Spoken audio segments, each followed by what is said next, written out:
Assalamualaikum warahmatullahi wabarakatuh. Baik, kita berjumpa lagi dalam kuliahan pengantar kewirausahaan. Baik, kali ini kita akan kuliah melalui video video YouTube yang saya rekam sebelumnya. Saya akan share materinya terlebih dahulu.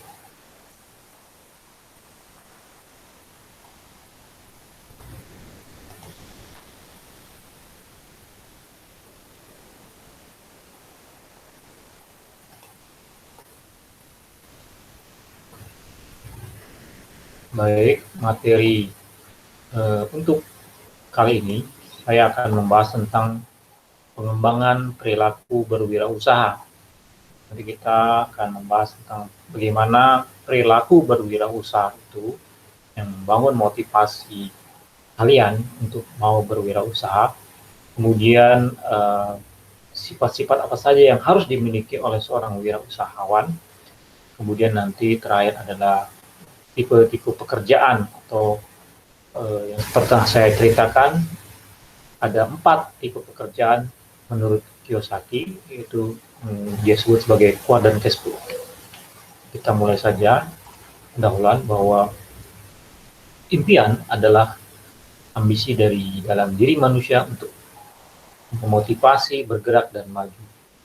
Dan seperti yang pernah saya jelaskan bahwa dunia ini bertumbuh dengan peradabannya yang lebih tinggi dan teknologi yang lebih hebat, itu berkat impian orang-orang besar.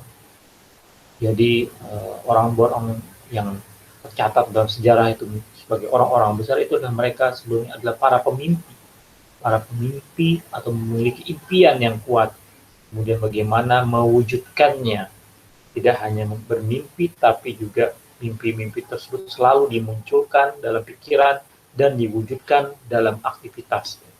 Sehingga karena dia selalu dimunculkan kemudian diwujudkan sehingga akhirnya mereka menjadi orang-orang yang sukses. Orang yang tidak mempunyai impian itu ibaratnya seperti orang yang naik mobil angkot jurusan yang pergi kemana saja yang tidak punya tujuan jelas. Jadi kita hidup ini harus punya impian yang mengarahkan kita pada satu tujuan yang menuju kita titik kesuksesannya.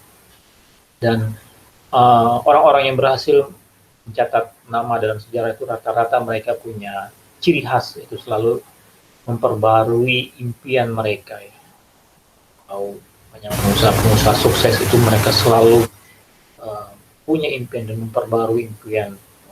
Saya pada tahun ini akan mencapai seperti ini, selalu diperbarui dan impian itu terus dimunculkan dalam pikiran, kemudian diwujudkan dalam tindakan. Karena impian itu adalah mempengaruhi pikiran bawah sadar seorang ya. Jadi alam bawah sadar kita itu akan mendorong kita beraktivitas, dan impian itu dapat menjamin keberhasilan karena senantiasa menjadi sumber motivasi. Dorongan motivasi itulah yang akan menggerakkan tubuh dan mengatur strategi yang harus ditempuh. Misalnya bagaimana mencari informasi dan menjalin komunikasi maupun bekerjasama dengan orang lain. Jadi memang kuncinya adalah dari mimpi atau impian. Maka tadi saya jelaskan mulai dari impian itu selalu dimunculkan dalam pikiran. Nah, karena selalu dimunculkan, bagaimana setelah itu mewujudkannya dalam aktivitas sehingga impian tadi dilakukan, dijawantahkan dalam aktivitas dan kegiatan yang sehari-hari dilakukan, sehingga suatu aktivitas yang selalu dilakukan setiap hari, maka itu akan menjadi kebiasaan. Ya. Kalau kita setiap hari selalu kita lakukan dan membaca, misalnya saja kita selalu membaca, itu menjadi sebuah kebiasaan. Nah, sebuah aktivitas yang selalu kita lakukan dan menjadi kebiasaan itu akan merasuk menjadi karakter pribadi, karakter kita yang melekat, kebiasaan kita yang melekat. dan karakter itulah yang nantinya membawa kesuksesan. Jadi ujungnya adalah impian dan bermuara pada kesuksesan. Jadi semua bermula dari adanya impian. Kalau tidak punya impian, maka kalian tidak akan punya apa-apa. Oke, sekarang kita masuk pada bagaimana perilaku berwirausaha. Perilaku kewirausahaan itu adalah perilaku berbisnis atau berdagang yang didominasi oleh motivasi yang kuat untuk berusaha. Usaha untuk mendirikan atau mengembangkan usaha baru. Nah, perilaku kewirausahaan juga itu bagian dari suatu pola reaksi seseorang dalam bentuk usaha mendirikan atau mengembangkan usaha baru yang tadinya didominasi oleh motivasi yang kuat untuk memenuhi kebutuhan masyarakat dalam bentuk penyediaan barang dan jasa. Jadi perilaku kewirausahaan ini adalah memang betul-betul timbulnya motivasi dalam diri seseorang. Dia ingin bagaimana bisa memberikan pelayanan pada orang dalam bentuk pemenuhan barang dan jasa, dan itu berbentuk dalam usaha atau bisnis berdagang yang nantinya berdagang itu berorientasi pada hasil dan capaian tentunya, dan itu dilakukan dengan penuh keyakinan, penuh dengan dorongan kuat ya. Oke. Nah, kemudian ada beberapa faktor yang mempengaruhi wirausahawan, perilaku kewirausahaan. Faktor-faktor itu bisa dibagi menjadi dua, yaitu ada faktor internal, kemudian ada faktor eksternal. Faktor internal antara lain yang pertama itu adalah hak kepemilikan, property right. Jadi hak kepemilikan. Jadi seorang individu ataupun organisasi ataupun lembaga mempunyai hak kepemilikan, hak memiliki suatu sumber daya yang itu dikelola dan dimanfaatkan sehingga nanti memberikan hasil atau menjadi value, bernilai.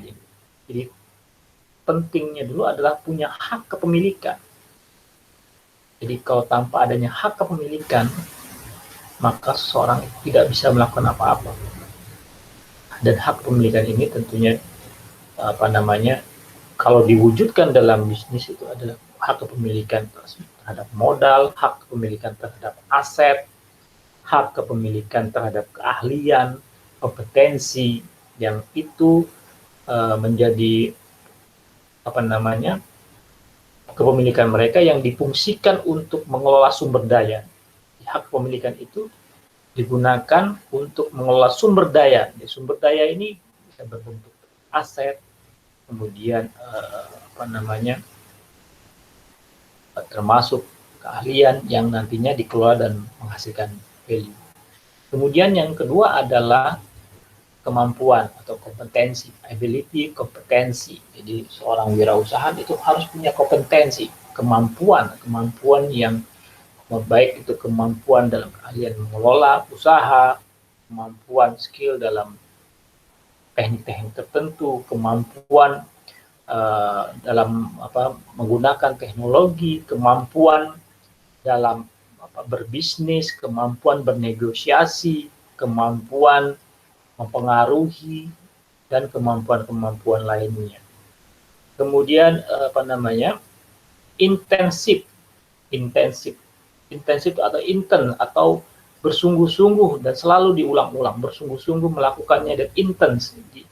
Seorang wirausaha itu adalah bersungguh-sungguh dan terus-menerus dilakukan sehingga bisnis tersebut atau usaha tersebut menjadi sukses.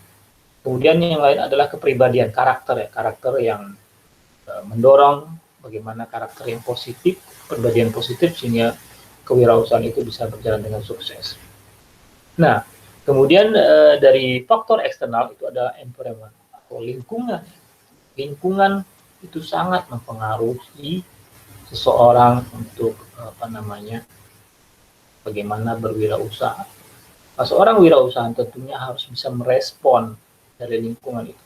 Dia dapat melihat, selalu mencari adanya peluang-peluang ataupun menggali informasi, mencari peluang, kemudian juga dari lingkungan tersebut dia selalu mengikuti adanya perubahan-perubahan, kemudian juga selalu mempelajari adanya perubahan-perubahan baru dan mempelajari pola hidup, gaya hidup manusia, gaya hidup manusia, karena konsumen ini adalah manusia, maka dia harus, dan itu merupakan adalah lingkungan, perubahan teknologi, perubahan gaya hidup, perubahan budaya, itu semua adalah lingkungan yang mempengaruhi wirausahaan. Dia harus meresponnya.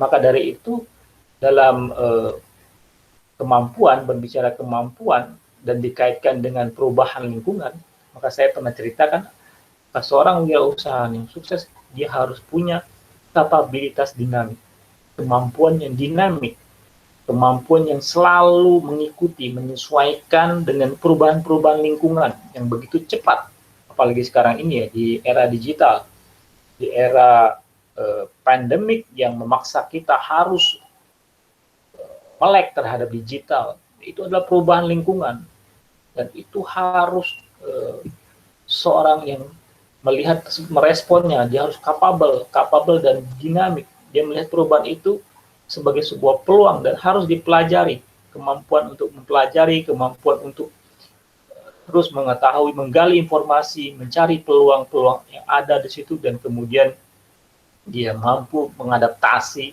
dari perubahan tersebut. Sehingga seorang yang atau organisasi, entitas atau pebisnis yang mempunyai kapabilitas dinamik, maka dia akan bisa mengoptimalkan sumber daya yang dimilikinya menjadi sumber daya yang unik, sumber daya yang memiliki nilai, sumber daya yang memiliki harga yang mahal, tidak bisa ditiru dengan mudah oleh orang lain, sehingga dia mempunyai keunggulan yang kompetitif. Itu juga merujuk dari teori resource based view atau teori RBV, bahwa pebisnis atau entitas yang berhasil itu adalah memiliki sumber daya yang unik, sumber daya yang langka, sumber daya yang susah ditiru. Nah, untuk bisa mengoptimalkan sumber daya tersebut, dia harus punya kemampuan yang dinamik. Kapabilitas dinamik itu adalah bagaimana melihat terjadinya perubahan environment atau lingkungan tadi. Jadi inilah faktor-faktor yang mempengaruhi bahwa bagaimana perilaku berwirausaha itu yang menuju kesuksesan. Oke, kita lanjutkan. Nah, ini adalah beberapa sifat-sifat yang harus dimiliki oleh seorang wirausahawan. Yang pertama tentunya adalah disiplin ya. Disiplin itu adalah ketepatan komitmen wirausahawan terhadap tugas dan pekerjaan. Komit ya, tepatan komitmen terhadap tugas dan pekerjaannya. Ketepatan itu meliputi ketepatan terhadap waktu, kemudian kualitas pekerjaan, sistem kerja, dan lain-lain. Jadi, ketepatan terhadap waktu itu dapat dibina ataupun dapat dibangun dengan dalam diri dengan berusaha menyelesaikan pekerjaan sesuai dengan waktu yang direncanakan. Jadi tepat waktu mengerjakan pekerjaan itu sesuai dengan waktunya, tidak molor-molor, tidak menunda-nunda. Jika ada pekerjaan selalu dikerjakan dengan sesuai dengan target waktu yang diselesaikan. Dalam contoh-contoh kecil, dalam misalnya kalian berkuliah, diberikan tugas itu selalu menyelesaikan tepat waktu, walaupun sebenarnya diberikan waktu yang panjang. Jadi kita jangan berpikir kalau diberi waktu yang panjang nanti aja kita kerjakan. Mungkin karena masih panjang kita santai-santai dulu. Padahal itu dengan santai-santai kalian telah membuang waktu yang berharga. Alangkah baiknya langsung kalau ada waktu yang luang kalian kerjakan, sehingga setelah selesai kalian punya waktu banyak lain yang bisa dimanfaatkan dengan pekerjaan-pekerjaan lain. Mungkin tugas itu tidak hanya 1-2 tapi ada pekerjaan-pekerjaan lain. Dan kalaupun pekerjaan-pekerjaan itu sudah selesai, kalian bisa membangun kompetensi diri kalian. Berlatih, kemudian terus belajar dengan, apalagi sekarang ini, media-media digital itu sangat memberikan banyak pemahaman. Dari baik itu media YouTube, media-media lainnya, kita bisa belajar dari situ dan membangun kemampuan kita. Kita bisa belajar misalnya belajar tentang bagaimana menguasai suatu software, pun program-program yang itu memberikan keunggulan pada kita, ataupun mempelajari hal-hal lain yang membangun kualitas kita. Kita bisa meningkatkan bagaimana misalnya kita lebih pintar dalam akuntansi, ataupun menggunakan kita menggunakan software-software tertentu yang katakan misalnya bisa membuat website-website yang menarik. Itu kan semua bisa dijual. Itu adalah kemampuan-kemampuan yang itu bisa kalian dapatkan kalau kalian telah disiplin, tepat waktu mengerjakan tugas-tugas dan punya waktu yang cukup sehingga belajar hal-hal yang lain. Jadi tidak hanya diisi dengan senang-senang, bergurau, berkumpul-kumpul dengan teman ngafe, dengan teman-teman, tapi tidak memberikan manfaat. Boleh sekali-sekali, boleh mungkin juga tidak serius. Hidup ini ada juga seperti itu untuk keseimbangan, tapi juga harus seimbang, balance antara dengan hal seperti itu dengan bagaimana membangun kualitas diri. Jadi tadi bahwa kedisiplinan terhadap waktu adalah bagaimana menyelesaikan pekerjaan sesuai dengan waktu yang direncanakan. Kemudian kedisiplinan terhadap komitmen akan kualitas pekerjaan dapat dibina dengan ketaatan wirausahaan akan komitmen tersebut. Ya. Kualitas juga termasuk di sini tadi terhadap waktu dan kualitas. Jadi mengerjakan sesuatu sesuai dengan kualitasnya. Ya, disiplin termasuk contoh kecil mengerjakan tugas-tugas. Tugas itu tidak hanya asal-asalan dikerjakan, tetapi juga ada kualitas di situ. Karena apa? Kalau dikerjakan dengan berkualitas, itu juga akan membangun kompetensi diri kalian. Berbeda kalau hanya mengerjakan tugas sekedar asal-asalan, sekedar hanya mengumpulkan, dengan mengerjakan sungguh-sungguh dan mengerjakannya dengan kualitas yang baik. Itu nanti outputnya atau outcome ataupun luaran yang akan didapatkan itu akan menjadi berbeda dengan yang hanya biasa-biasa saja. Jadi semuanya adalah bersumber daripada kedisiplinan. Nah, kemudian yang kedua sifatnya adalah komitmen tinggi. Nah, berkomitmen tinggi ini tentu tadi harus dimiliki dengan syarat tadi adalah disiplin. Kalau tidak ada disiplin, tidak mungkin ada komitmen yang tinggi. Jadi seorang wirausahaan harus memiliki komitmen yang jelas, terarah dan bersifat progresif dan berorientasi pada kemajuan tentunya ya. Nah, tidak berorientasi pada mundur ke belakang, tidak maju-maju, hanya atau stagnan, tidak ada kemajuan, hanya sebegitu-begitu saja, kuliah biasa-biasa saja, prestasi biasa-biasa saja, tidak ada yang bisa dijadikan sebuah kebanggaan. Maka berusahalah untuk berkomitmen tinggi, punya orientasi selalu maju ke depan. Contoh komitmen dalam wirausahaan terhadap orang lain ini, prakteknya dalam berbisnis misalnya adalah bagaimana memberikan pelayanan yang prima atau berorientasi pada kepuasan konsumen. Karena dengan memberikan kepuasan pada konsumen, maka konsumen itu akan menjadi lebih loyal.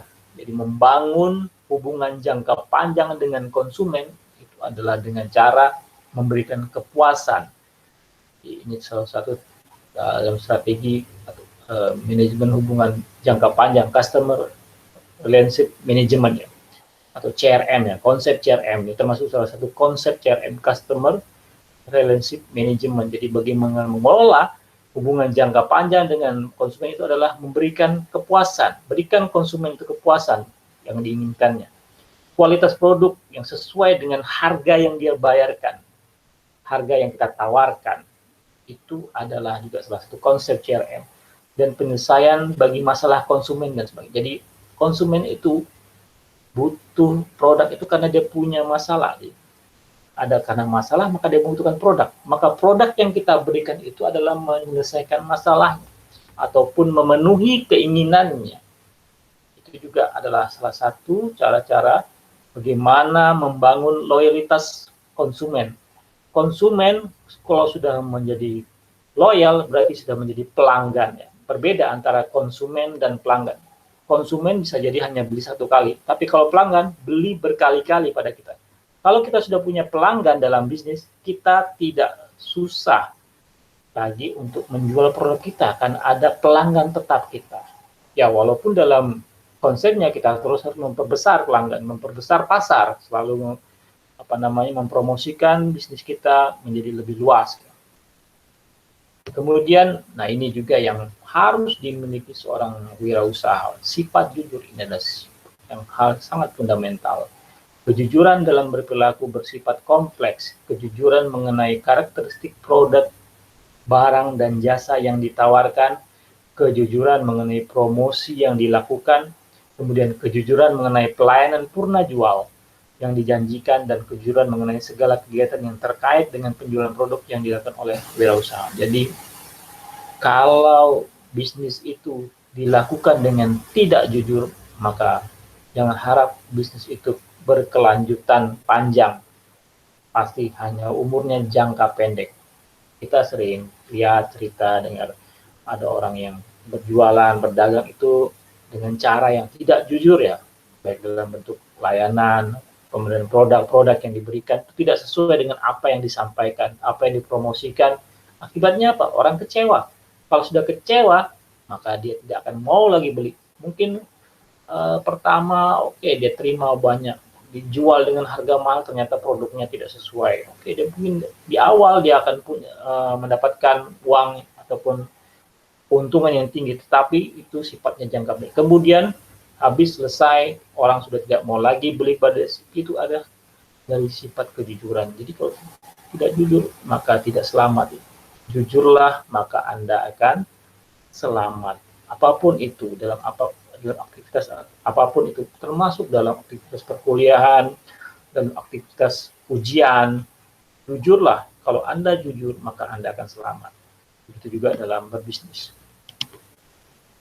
Kemudian sifat lain yang juga harus dimiliki adalah kreatif dan inovatif tentunya. Kalau kita ingin terus bisa bersaing, mengingat sekarang ini persaingan begitu tinggi, terus bisa memenangkan persaingan ataupun tetap eksis bisnisnya, maka harus kreatif dan inovatif seperti yang pernah saya sampaikan. Untuk dapat memenangkan persaingan, maka seseorang wirausahawan harus memiliki daya kreativitas yang tinggi. Gagasan-gagasan yang kreatif umumnya tidak dapat dibatasi oleh ruang, bentuk, ataupun waktu ya. Jadi kreatif itu sangat imajinatif ya, sangat membangun kreativitas itu ada dengan imajinatif. Ide-ide jenius yang memberikan terobosan baru dalam dunia usaha awalnya ialah dilandasi oleh gagasan-gagasan kreatif yang kelihatannya mustahil. Kita tahu banyak produk-produk sekarang ini, produk-produk teknologi yang sepertinya dulu mustahil, yang dulu kita hampir berpikir ini tidak mungkin kita lakukan. Tapi dengan kreativitas dan inovatif itu akhirnya terwujudkan. Contoh ya, yang sekarang ini ya, dulu sebelum pandemi kita tidak pernah berpikir adanya perkuliahan online ya. Perkuliahan online kita bertatap muka, misalnya kita kalau saya menggunakan Google Meet, maka kita bisa bertemu tanpa dibatasi oleh ruang yang dibatasi oleh ruang. Jadi sebelumnya kita harus bertemu di kelas, berkumpul. Kalau tidak masuk, tidak nyampe kampus, mungkin tidak bisa kuliah. Tapi sekarang dimanapun kalian berada, dan saya pun berada di rumah, kalian mungkin berada di tempat rumah kalian, mungkin ada yang di Nunukan, ada yang di Malino, ada yang di Sebatik, tapi kita bisa kuliah. Ini kan sesuatu yang sebelumnya kita pikirkan mungkin tidak mungkin terjadi, tetapi dengan dorongan kondisi pandemik itu menimbulkan orang itu kreatif. Dan produk-produk kreatif, produk-produk seperti Zoom itu, kemudian Google Meet itu adalah produk-produk kreatif, produk-produk yang sebelumnya sepertinya mustahil, tapi sekarang menjadi biasa. Itu seperti sekarang ini menjadi biasa. Kita bisa bertatap muka melalui online seperti ini ya. Ini kalau melalui Zoom video ini juga sebenarnya termasuk gitu. Tapi contohnya tadi adalah misalnya kalau saya kuliah mengajar melalui Google Meet atau Zoom. Itu ada contoh-contoh yang sebelumnya mustahil. Itu didorong oleh adanya kreatif dan inovatif. Nah, kemudian juga sifat wirausaha lainnya yang juga harus dimiliki adalah mandiri. Ini tentu ya, mandiri. Mandiri itu apa? Mandi sendiri, Pak. Mandiri itu adalah bagaimana orang tersebut dapat melakukan keinginannya dengan baik tanpa adanya ketergantungan pihak lain dalam mengambil keputusan atau bertindak, termasuk mencukupi kebutuhan hidupnya tanpa adanya ketergantungan dengan pihak lain. Nah, termasuk kalian, kalau kalian ingin berbisnis, kalian harus bersikap mandiri, tidak mau bergantung pada orang tua, gitu. Tapi bagaimana saya mengupayakannya bisa punya modal sendiri tanpa harus minta pinjam pada orang tua atau disediakan atau dikasih orang tua. Kalaupun ini boleh pinjam dulu, pinjam itu berarti kan nanti harus dikembalikan, itu juga sikap mandiri. Atau mungkin bagaimana berpikir selama menjadi mahasiswa ini kalian dapat uang sangu atau uang bulanan yang itu kalian kelola atau kalian sisihkan untuk menjadi modal dalam bisnis. Itu kan sebuah mandiri. Serah nanti bisnisnya kecil Pak, ya tapi ada mungkin bisnis kecil yang bisa dijalankan. Yang penting prosesnya dulu. Bangun jiwa mandiri kalian. Karena dengan itu kalian akan menjadi terbiasa. Kalau kalian sudah terbiasa dengan jiwa mandiri, maka nanti ke depan kalian menjadi lebih percaya diri dan tidak takut menghadapi masa depan, karena selalu punya jiwa mandiri itu dia takut dimanapun berada, tanpa adanya siapapun kalian percaya diri dan menjadi mandiri. Prinsip seorang wirausahawan harus memiliki sikap mandiri dalam memenuhi kegiatan usaha. Jadi bisnis yang dibangun itu adalah dengan mandiri tanpa tergantung pada orang lain. Kalau punya ketergantungan itu akibatnya apa? Menjadi manja, kemudian malas dan tidak progresif, tidak ada kemajuan dalam bisnis. Cenderung menjadi tidak maju dalam bisnisnya. Nah, kemudian juga sifat-sifat yang harus dimiliki, ya juga termasuk ada realistis ya. Ya, ini juga memang harus dimiliki, walaupun tadi kita harus berpikir terus, tapi realistis juga itu adalah termasuk salah satu sifat yang harus dimiliki. Seorang dikatakan realistis bila orang tersebut mampu dapat menggunakan fakta atau realitas sebagai landasan berpikir yang rasional dalam setiap pengambilan keputusan maupun tindakan ataupun perbuatan. Kegagalan wirausahaan hanya karena tidak realistis. Banyak kegagalan wirausahaan juga karena tidak realistis, tidak objektif, dan tidak rasional dalam pengambilan keputusan bisnisnya, sehingga itu jadi juga harus realistis juga. Kita harus tetap imbang, tidak juga terlalu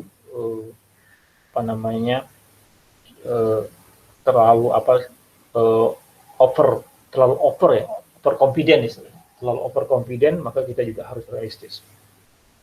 Nah, tadi ini percaya diri. Nah, percaya diri tadi dibangun dengan adanya sikap mandiri tadi. Jadi juga punya rasa percaya diri. Orang yang tinggi percaya dirinya adalah orang yang sudah matang jasmani dan rohani. Jadi salah satu ciri bahwa orang itu lebih dewasa itu adalah dengan punya rasa PD, kepercayaan diri yang tinggi. Jadi dia percaya diri untuk membangun bisnis, percaya diri untuk bernegosiasi, percaya diri untuk berkomunikasi dengan orang yang belum dikenal, percaya diri untuk menjalin kerjasama dengan orang lain yang tentunya secara baik. Itu harus dibangun dengan ada rasa percaya diri.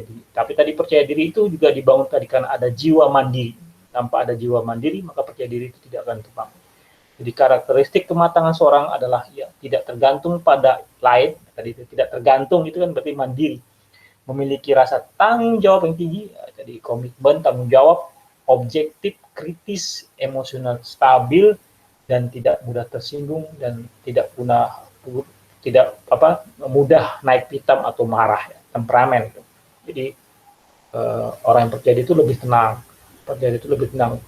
Walaupun menghadapi masalah itu dihadapi dengan tenang, tidak gerasa-gerusuk, tapi dipikirkan bagaimana cara solusi yang terbaik. Jadi percaya diri itu sangat dibutuhkan seorang wirausahawan.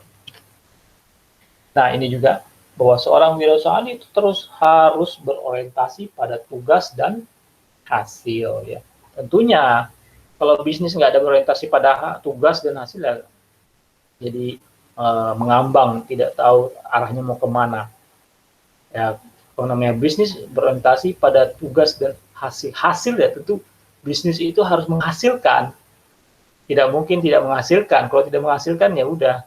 Ya oke, mungkin di awal-awal ada kegagalan, ada itu proses untuk terus sukses. Tapi tetap berorientasi pada hasil.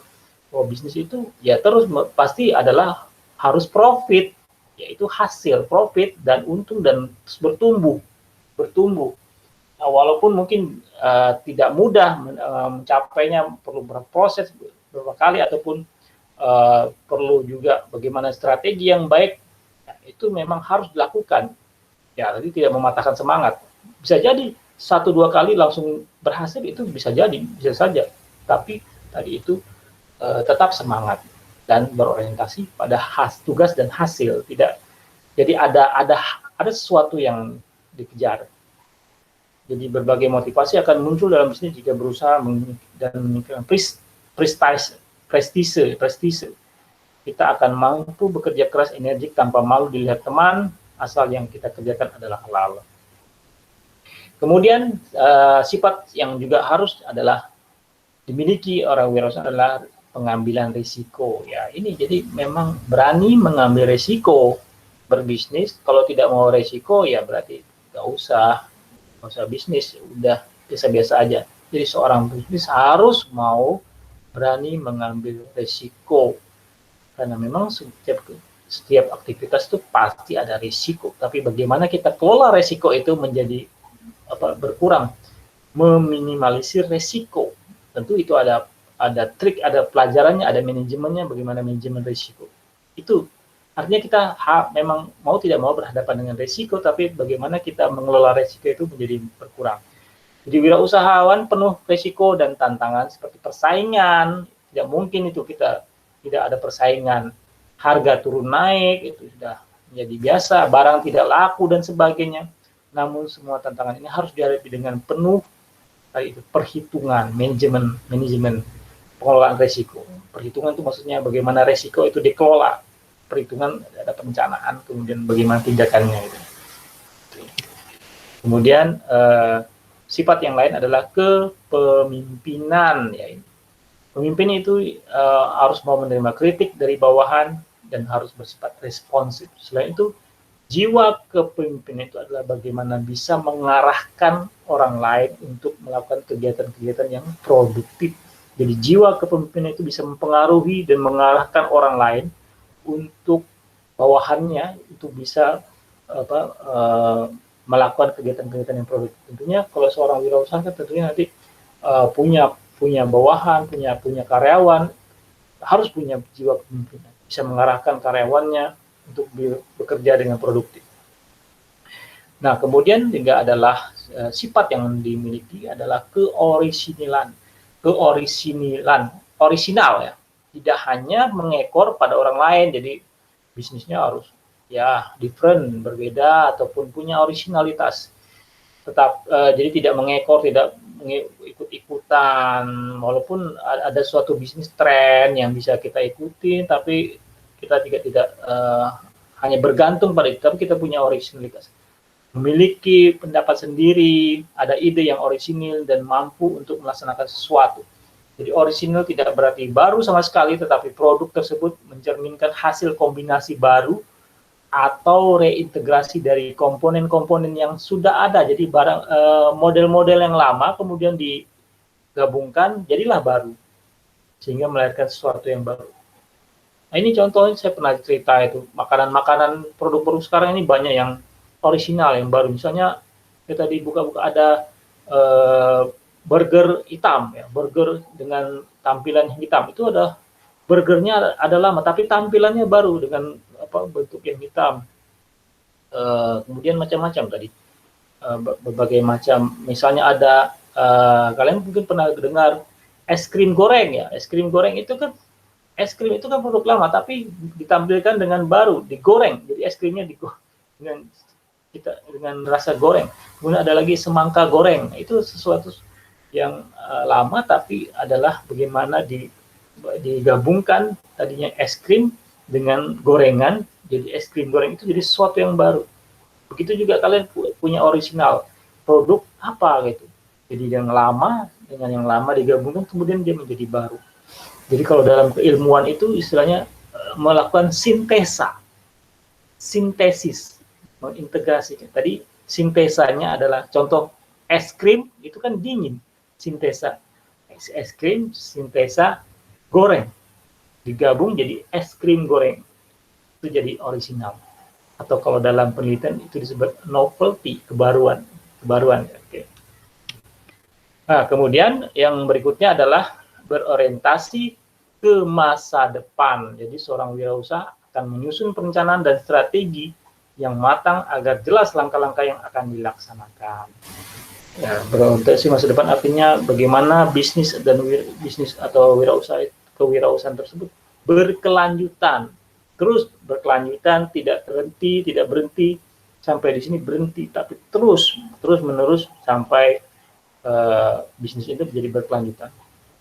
Nah, kemudian juga kreativitas tadi ya, ada termasuk kreatif dan inovatif ya. Seorang wirausaha membuat berbagai kreasi dalam kegiatan usahanya, seperti misalnya bagaimana menyusun barang yang menarik, pengaturan pajangan, menyebarkan brosur promosi dan lain-lain dalam bentuk kreatif, dalam bentuk promosi berbasis digital dan lain-lainnya.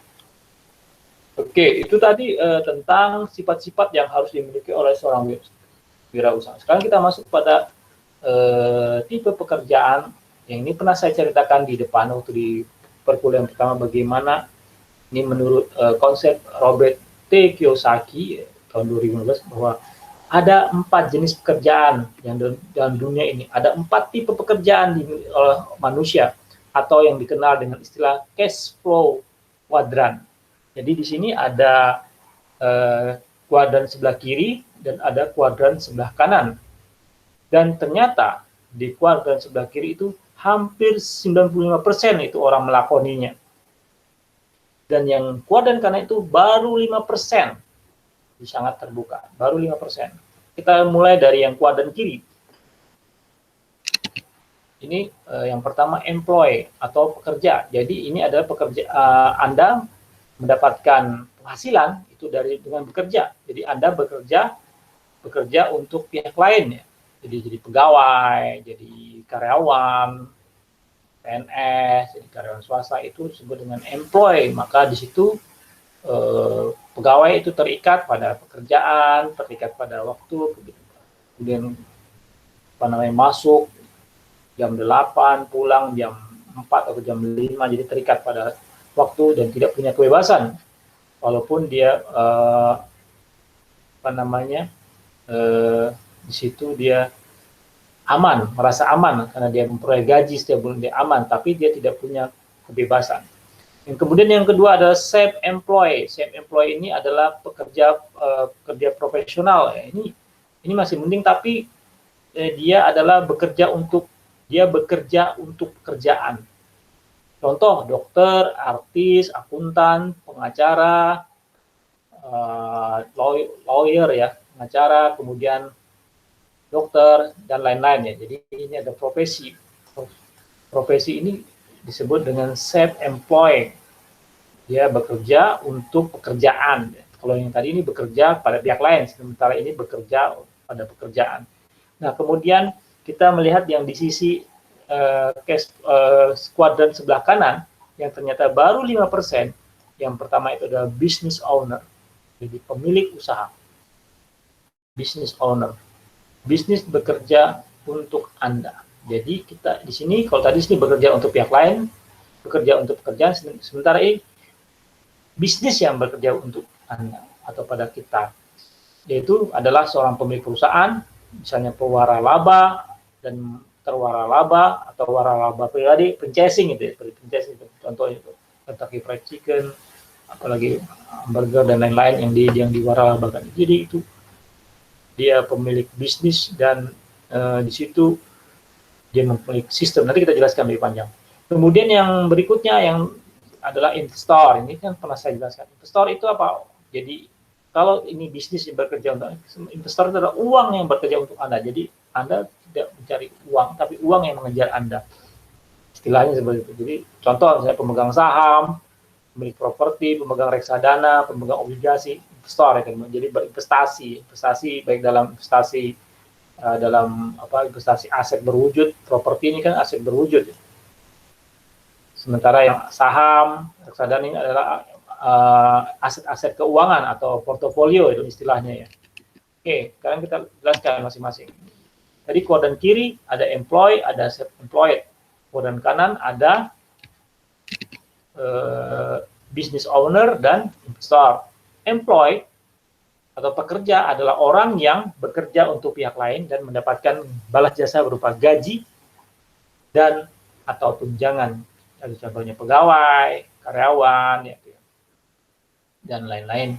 Kemudian self-employed itu adalah orang yang bekerja untuk dirinya sendiri atau orang yang memiliki pekerjaan sendiri. Contoh tadi dokter, artis, dan pekerjaan-pekerjaan profesi lainnya, ya, akuntan, cara, apalagi sesuai dengan bidang-bidangnya ya. Kemudian yang di kuadran kanan itu ada business owner. Tadi business owner adalah orang yang memiliki usaha sendiri dan memiliki sistem dan orang lain bekerja untuknya. Nah, sistem, jadi ini pentingnya sistem. Jadi Kiyosaki itu mendefinisikan business owner itu adalah suatu bisnis itu kalau kita tinggalkan setahun, 2 tahun, bisnis itu akan berkembang, tetap berkembang. Karena di sini apa? Sistem, ada sistem dan orang lain yang bekerja untuk Anda. Jadi uang yang bekerja untuk Anda. Makanya kalau pernah ini di awal kan pernah saya ceritakan, kalau kita punya usaha bisnis kecil-kecilan itu belum masuk kategori ini, tapi masuk di self-employed. Kita bisa punya toko, tapi kita di situ masih belum punya sistem. Kita kadang-kadang menjadi karyawannya di situ, menjaganya itu, kemudian kita yang mengelolanya, kita yang membeli bahan bakunya, kita yang memproduksinya, kita yang juga menjualnya. Itu kalau pertanyaannya, bisa enggak kita tinggalkan? Ditinggalkan 1 minggu, 1 bulan. Kalau 1 minggu bisa, tapi tutup mungkin seminggu. Atau mungkin diganti orang, bisa sebentar. Tapi kalau sebulan, kita titip dengan orang lain. Bagaimana jadinya bisnis itu? Mungkin seperti yang pernah saya ceritakan, kita punya toko, kita titip dengan orang, mungkin ketika kita pulang, barang-barangnya berkurang, tapi duitnya nggak ada. Mungkin di bawah yang itu. Atau orang yang jaganya sudah tidak ada di situ. Ya, dan lain-lain. Jadi, itu perbedaannya ya. Bisnis itu ditinggalkan, tapi malah berkembang asetnya. Jadi, ada punya sistem. Contoh tadi apa? Waralaba franchise, Kentucky franchise. Contoh. Pemilik waralaba itu, dia ngapain? Mungkin dia sekarang lagi berlibur, atau bermain golf, atau yang lain-lain, tapi bisnisnya tetap jalan dan bahkan asetnya meningkat. Jadi itu ya yang menjadi penekanannya di sini ya. Nah, di sini Kiyosaki menceritakan bahwa banyak kan orang tua, kenapa ini jumlahnya 5%, dan sementara ini adalah 95% tadi ya menurut data. Kebanyakan orang tua itu adalah mendorong anaknya untuk bersekolah yang baik, kemudian carilah pekerjaan. Tapi jarang sekali mendorong anaknya itu setelah bersekolah mendirikan usaha atau masuk pada sisi kuadran kanan. Makanya dalam data itu yang di kuadran kiri ini jumlahnya tadi berapa? 95%. 5%. Jadi orang tua itu mungkin kita lihat, bukannya kita juga menjelekkan, tapi pada umumnya banyak mendorong ke sini. Jarang yang mendorong untuk ke sini dan ke sini. Ya, lebih banyak ke sini, 65%. Makanya bagaimana dalam pendidikan kewirausahaan ini bisa memotivasi kalian, membangun kalian. Kalau mungkin dari bawaan orang tua kita tidak memotivasi, tapi bagaimana dalam dari kuliah kalian ini, dari mata kuliah pengantar kewirausahaan, kemudian nanti ada kewirausahaan lagi, itu bisa memotivasi kalian untuk bisa nantinya berwirausaha, membangun usaha, dari termotivasi dengan artinya juga saya tidak menyalahkan kalau Anda nanti mencari pekerjaan, tapi bagaimana Anda bisa kreatif, apa misalnya. Jadi tadi kalau penghasilan itu kalau hanya bekerja, kalian hanya di sini. Bisa enggak di sini dan juga misalnya di sini. Bisa, atau di sini dan di sini juga. Atau tiga-tiganya ini, atau empat-empatnya. Bisa. Bisa aja dimulai dari sini. Employee, gaji, kemudian gaji disisihkan, ditabung, kemudian diinvestasikan dalam katakan investasi saham atau investasi obligasi, kemudian berkembang. Atau sebagian diinvestasikan dalam bisnis atau dalam self-employed. Jadi kita harus terus merubah impian kita. Jadi tadi di depan tadi adalah bagaimana orang yang sukses itu adalah selalu mempunyai impian-impian yang baru. Sehingga tadi mendorong kita terus bisa maju sukses dalam berusaha. Oke. Itu mungkin yang kuliah saat ini. Nanti di sini ada tugas yang bisa kalian kerjakan. Jadi ini tugasnya santai aja, nggak perlu membuat pikiran kalian susah. Gitu. Jadi tugasnya adalah membuat worksheet catatan log harian kalian, log harian kegiatan sehari-hari. Apa yang kalian lakukan mulai dari bangun tidur sampai tidur lagi sampai malam. Jadi kalian catat hari ini saya melakukan ini, saya melakukan ini. Jadi, untuk mengidentifikasi perilaku berwirausaha, maka di sini kalian atau mahasiswa diminta untuk membuat worksheet kegiatan sehari-hari yang dibuat merupakan media agar mahasiswa menyadari perilaku-perilaku apa saja yang merupakan cermin perilaku berwirausaha. Pembuatan worksheet juga bisa bertujuan untuk meningkatkan perilaku-perilaku berwirausaha yang sudah ada. Worksheet bisa diberisikan kegiatan selama 1 minggu atau lebih dari data kegiatan dari bangun tidur hingga tidur kembali. Jadi mungkin cukuplah 1 minggu nih ya, dari hari ini kuliah sampai minggu depan, nanti sampai terakhir sebelum masuk lagi itu dibuat catatannya selama 6 atau 7 hari itu apa yang kalian lakukan setiap hari, apa yang kalian lakukan, dan itu menjadi cerminan kalian. Oh ternyata saya seminggu ini melakukan ini banyak gak ada yang bermanfaat misalnya ya. Nah, makanya dengan ini bisa memotivasi kalian, isilah dengan hal-hal yang lebih bisa meningkatkan kompetensi kalian, kemampuan kalian. Jadi isi dengan mengerjakan tugas, kemudian banyak belajar, membaca, belajar hal-hal yang baru melalui media-media YouTube, media-media internet. Jadi cari yang positifnya ya, jangan cari yang negatifnya di internet. Kemudian mencoba dengan menggali informasi-informasi baru yang itu memberikan peluang-peluang. Jadi kalian catat hari ini saya melakukan ini, membaca dan segala macam. Jadi tugasnya seperti itu. Jadi tidak berat gitu ya, tidak memerlukan pikiran berat. Apa yang kalian lakukan tulis. Nah itu akan memotivasi kalian melakukan kegiatan-kegiatan yang lebih bermanfaat dan membangun karakter pribadi yang baik, sehingga itu menunjukkan perilaku itu akan apakah menunjang ataupun nanti memotivasi kalian untuk bisa menjadi wirausahawan yang sukses ya. Oke. Demikian mungkin kuliah hari ini, saya kira. Terima kasih atas perhatiannya. Baik, saya ucapkan, saya akhiri pada kuliah hari ini dengan Assalamualaikum warahmatullahi wabarakatuh.